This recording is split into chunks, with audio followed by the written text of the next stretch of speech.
ఐహికాముష్మికమైన కోరికలను అన్నిటినీ తీర్చగలిగిన జగన్మాత లలితాంబికను వివరించే దివ్య స్తోత్రరాజమైన శ్రీ లలితా త్రిశతి నామార్థములు 25వ భాగము. లబ్ధకామ, లబ్ధమైన కామములు కలిగిన మాత లబ్ధకామ. కామ్యంత ఇతి కామాహ అనగా కోరబడునువి కనుక కామములు. ఆ తల్లి అన్ని కామములను పొందినది. పర్యాప్త కామ అనగా కామములన్నిటినీ పొందినది. ఆ తల్లి పొందదగిన కామములేవి లేవని అర్థము. ముండకోపనిషత్తు ఆ తల్లిని పర్యాప్త కామస్య కృతాత్మనస్తు ఇహైవ సర్వే ప్రవిలీయంతి కామాః అనగా పూర్ణకాముడు, కృతాత్ముడు అనగా ఆత్మసాక్షాత్కారమును పొందిన వానికి సర్వకామములు ఈ లోకమునందే సిద్ధించును అని వివరించుటచే తనను నమ్మి తననే ఆశ్రయించుకున్న భక్తులకు ఐహికాముష్మిక కామములు, వాటి వలన కలుగు సుఖములను ప్రసాదించగలిగిన పరమేశ్వరిని లబ్ధకామ అన్న నామముతో కీర్తించినది. తాను స్వయముగా లబ్ధకామ అయిన పరమేశ్వరి కోరికలనీడేర్చు తత్వము, స్వభావము కలిగినది.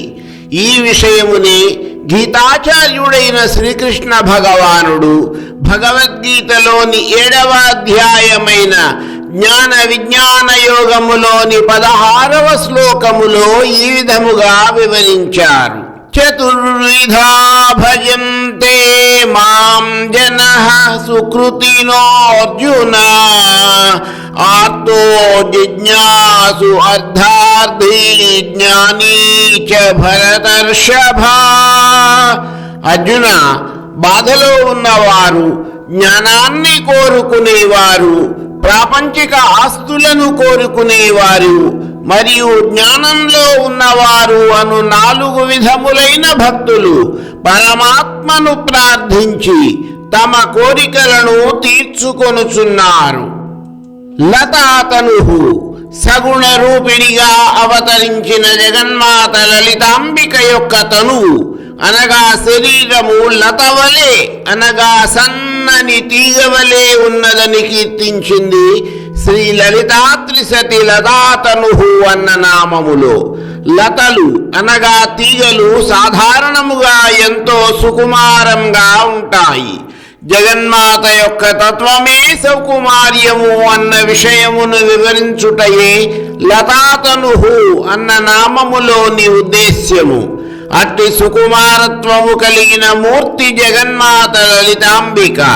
సాధారణముగా సన్నని తీగ కలిగిన వృక్షములు మధురమైన ఫలములను ప్రసాదిస్తాయి. అదే విధముగా లత వంటి తనువు కలిగిన పరమేశ్వరి కూడా తన భక్తులకు అవ్యాజమైన ప్రేమ అనే మధుర ఫలమును అందిస్తుంది. సాముద్రిక శాస్త్రరీత్యా కూడా సన్నని నడుము కలిగిన స్త్రీలు తమ సంతానమునకు అతి తేలికగా జన్మనిస్తారట. అందుకనేనేమో అన్ని కోట్ల బ్రహ్మాండములకు అవలీలగా జన్మనిచ్చింది పరమేశ్వరి. ఈ విషయమును సంకేతిస్తూనే శ్రీ శృంగేరి శారదాపీఠములో శరన్నవరాత్రుల ముందు రోజున పరమేశ్వరిని జగత్ప్రసూతికగా అనగా ఈ సమస్త విశ్వమును కన్న తల్లిగా అలంకరిస్తారు. ఈ అలంకరణలో జగన్మాత శారదాదేవి తన మొహం మీద చిరునవ్వుతో తన ఒడిలో ఒక అందమైన బిడ్డను ముద్దులాడుతూ, నేను సమస్త సృష్టికి తల్లిని, నీవు నా బిడ్డవి, నువ్వు నన్ను వెతికితే నా ఒడిలో ఉన్న పసిపాపల నిన్ను ఎప్పటికైనా చూసుకుంటాను అని అభయమిస్తుంది. కేవలము లతాతనుహు అని కీర్తించబడిన తల్లికే అటువంటి అభయప్రదానం సాధ్యము. లత వంటి సన్నని నడుము కలిగిన జగన్మాతను జగద్గురువులు ఆదిశంకరులు సౌందర్యలహరిలోని 7వ శ్లోకములో ఈ విధముగా వర్ణించారు. క్వణత్ కాంచీదామా కరకలిభ కుంభస్తననతా పరిక్షీణా మధ్యే పరిణత శరశ్చంద్రవదనా ధనుర్బాణాన్ పాశం శృణిమపి దధానా కరదలైః పురస్తాదాస్తాం నః పురమధితురాహో పురుషికా మ్రోగుచున్న చిరుగంటలు కలిగిన వడ్డాణమును ధరించినది, ఉన్నతమైన మాతృస్థానముల బరువుచే వంగినది, కృషించిన సన్నని నడుము కలిగినది, పూర్ణచంద్రుని వంటి వదనము కలిగినది, ఈశ్వర స్వరూపమగు మాత నాకు ప్రత్యక్షమగుగాక.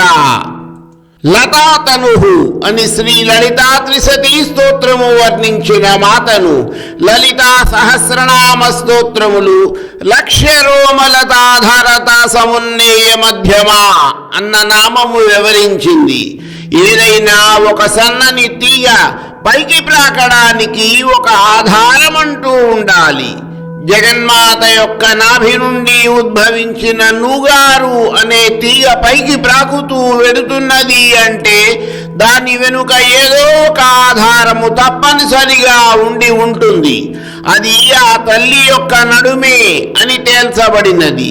ఆ తీగ అలా పైకి ప్రాకుతూ వెడుతున్నది అంటే అది పరమేశ్వరి యొక్క నడుమును ఆధారముగా చేసుకుని అటువంటి సన్నని తీగ వంటి నడుము కలిగినది జగన్మాత లతాతను అయిన శ్రీ లలితా మహాత్రిపుర సుందరి.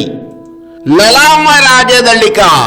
లలామ రాజదళిక అను నామమును పద విభజన చేసినట్లయితే లలామ రాజత్ అళిక అని వస్తుంది. లలామము అనగా కస్తూరి తిలకము, రాజత్ అనగా శోభించుచున్న, అళిక అనగా లలాట భాగము లేదా ఫలభాగము కలిగినది. జగన్మాత లలితా మహాత్రిపుర సుందరి ఎల్లప్పుడూ తన విశాలమైన ఫలభాగమున కస్తూరి తిలకమును ధరించి ఉజ్వలముగా ప్రకాశిస్తుంటుంది. పరబ్రహ్మ స్వరూపుడైన శ్రీకృష్ణ భగవానుని స్థితి ఈ విధముగా ఉన్నది.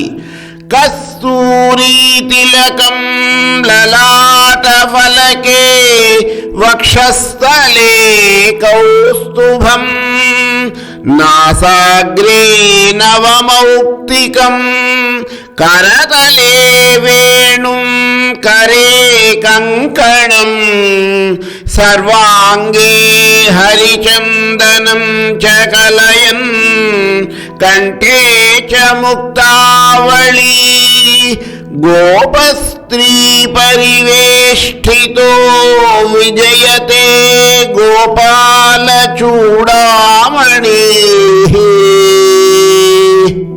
లలాట భాగమున కస్తూరి తిలకమును ధరించిన వాడును, వక్షస్థలమున కౌస్తుభమణిని ధరించిన వాడును, ముక్కు పుడకకు మంచి ముత్యమును ధరించిన వాడును, హస్తములలో వేణువును, చేతులకు కంకణములు ధరించిన వాడును, దేహమునకు హరిచందనపు పూత కలిగిన వాడును, కంఠమునందు ముత్యాలహారమును ధరించిన వాడును, గోపికాస్త్రీలతో పరివేష్టింపబడి ఉన్నవాడును, గోపాల చూడామణి అయిన శ్రీకృష్ణుడు విజయమును పొందుగాక. ఇదే భావమును లలితా సహస్రనామములోని ముఖేంద్ర కలంకాభ మృగనాభిశేషక అనునామము వ్యక్తపరిచింది. మిగిలిన నామార్థముల వివరణ తరువాతి భాగములో.